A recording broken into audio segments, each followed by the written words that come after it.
everybody. Welcome back to a barbecue version of Feeling the Spirit.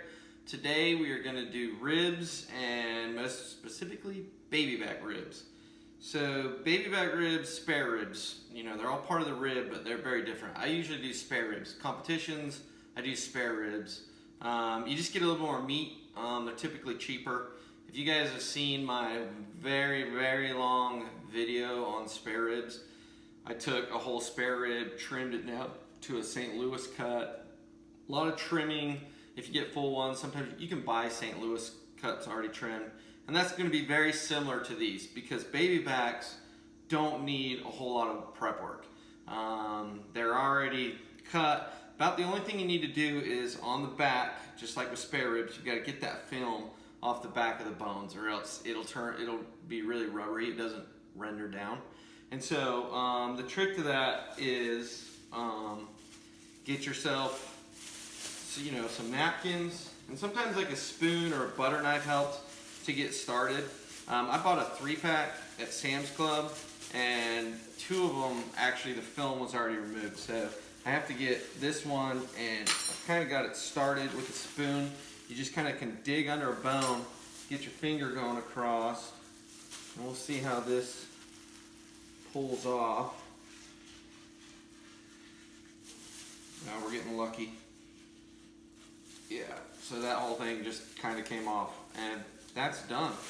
So if you look at it, I mean, there's a little bit up top here. We can get some of this bulky fat off the top, kind of trim some of that up. But a lot of this is gonna render. The nice thing about these ribs is you're gonna mostly make them for like backyard when people are coming over. Like I said, they're not really competition ribs, so I tend to overcook these compared to a competition, so that the bone is basically there falling apart, because generally that's how most people like them. In fact, they'll come up and be like, "Oh, look, pull that thing out!" Like that's what makes it awesome. That's a little bit overcooked for me, but most people like it, and so it gives you a lot of margin for error when you're making these things. Okay, so yeah, so basically these, trim up a little bit more fat up front, but these are about ready to rub. I'm gonna clean them up and clean this up, and then we'll come back and get them rubbed. All right, we've got these as trimmed up as they're gonna be. Like I said, for the 3 racks, it took probably about 5 minutes. Just trimming a little bit of fat, getting that film off the back. 2 of them were already done. So really simple, really basic. So now we're gonna use a rub. So for these, what I like to do, one of the keys to ribs, I think, is to keep sugar out of the rub. Now a lot of people put sugars in the rub, but we're gonna wrap these after a couple hours, and we're gonna add honey and brown sugar and everything. So in our rub itself, we're gonna keep that kind of salty and savory. And so I've got 2 rubs that I'm gonna use with these. The first is kind of what I put on beef. So it's mostly salt, pepper. There's a little bit of coffee in there, and just some paprika and garlic, okay? And I just do a light coat of this because it just adds a lot of pepper and more salt that I don't have in the other rub we're gonna put on there. And you don't need a lot for this layer. And if you're watching a lot of videos, I'm guessing if you're watching mine, you've probably watched several more. You'll see people put mustard on them like as a binder. I've done mustard before, and it was less of a binder for me. So if you're sitting there debating on whether you have to put mustard or not, I've done it once or twice, and I didn't notice a difference except for my rub tend to slide off more with the mustard. So you don't really need to do that. So we just kind of get this on here on the top. And like I said, this just adds some good pepper and richness to the rub. It's just a good all-around rub. I'll throw the recipe on there.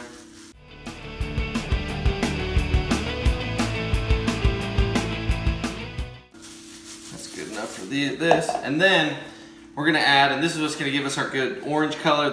I get this at Sam's. It's a butt rub. What I like about this is there's no sugar in it. So if you're gonna use it for like pork or chicken, you might wanna add some sugar, but this is a good just all around rub. You know, I've made my own rubs and they're all basically kind of a lot of the same stuff. So this is just easy to pick up and there's no sugar in it, so it's great for ribs. And it's got a good orange, that mahogany adds that mahogany color.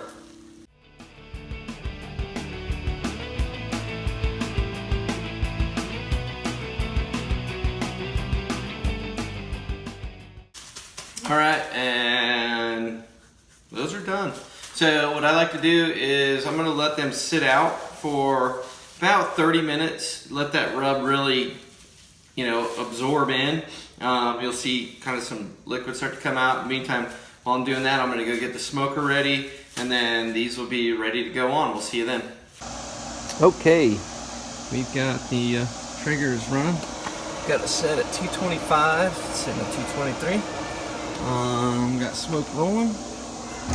We're gonna get these bad boys on. One of the things with ribs is you want to kind of compress them. You don't want them stretched out. And they'll just sit there like that. We're gonna let them smoke for about 2.5 hours. We'll come back and check on them.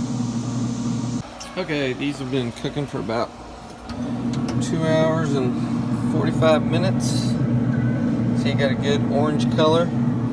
Cat is getting hungry. Smell them, getting juicy. So it's about time to get them wrapped.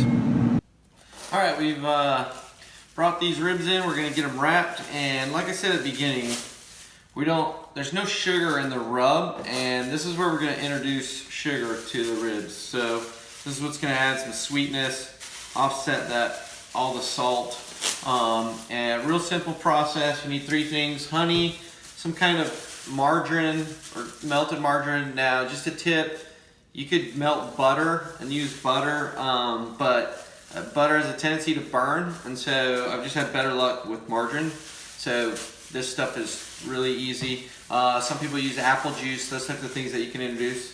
I just like to keep it simple with this, and brown sugar. So honey, margarine, and brown sugar. And we're just gonna take them, and with these baby backs, I like to spread the margarine on first. Just gonna squeeze some on there. A little bit of honey.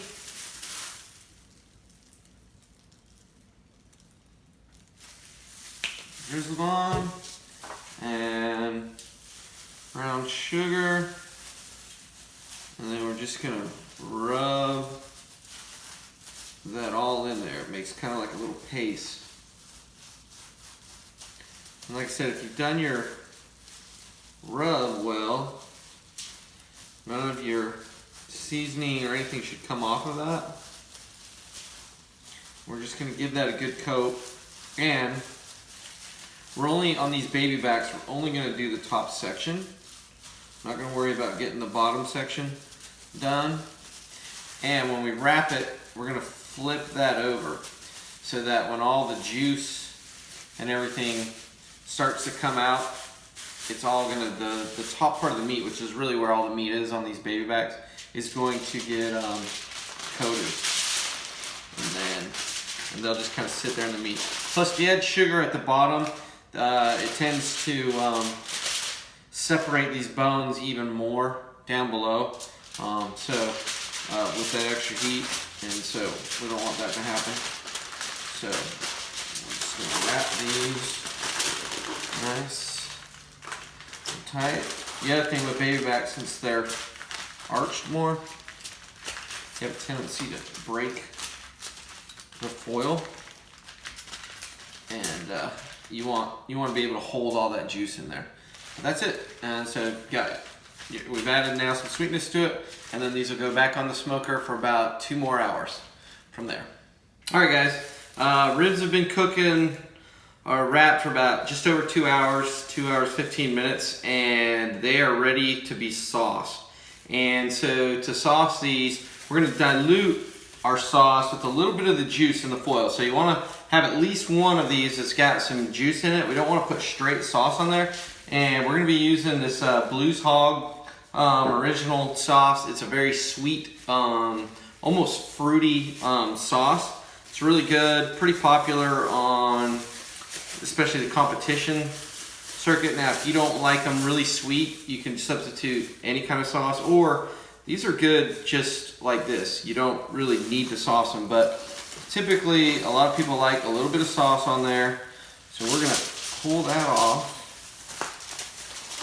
and just try to get a little of this. And this has just got that sugar and honey and then a little bit of juice from the ribs.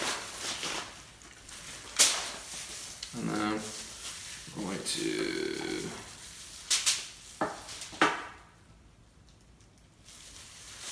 pour that in there. Let's give it a stir.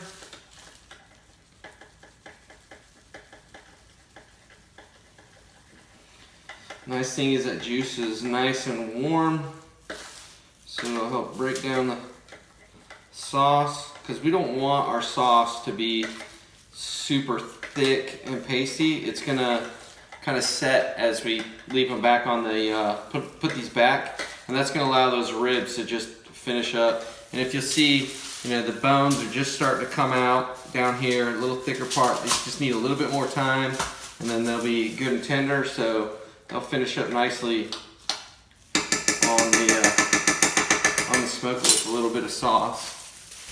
We'll be able to just brush this on like this.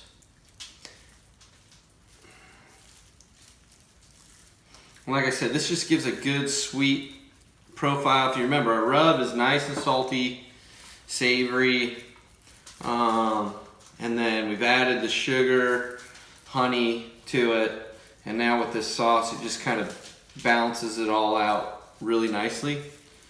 And so we're gonna do that to the rest of them, and we'll get them back on the smoker.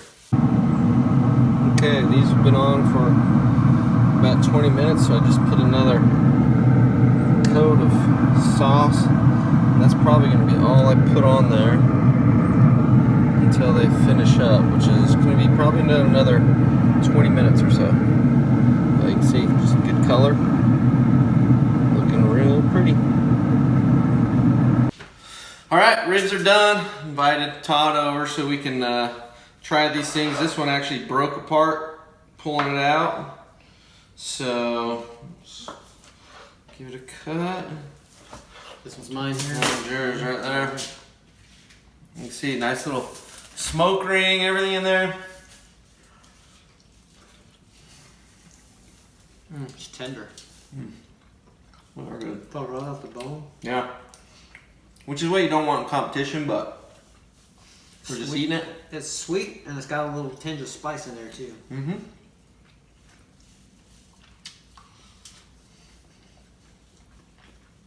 Good stuff, man. Great. Anyway, ribs. I'm gonna send a bunch of these home with him.